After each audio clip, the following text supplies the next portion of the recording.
Ayan, kain tayo ng pusit na galing sa Pilipinas na manghang siya na matamis-tamis. Ayan. Kain tayo guys. Ayan o, pusit yan.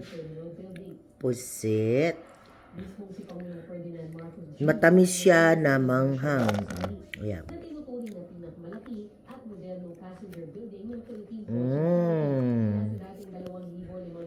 Ayan.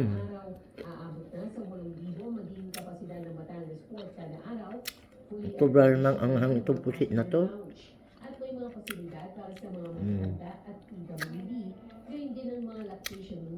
Manghang na matamis. Kain tayo guys.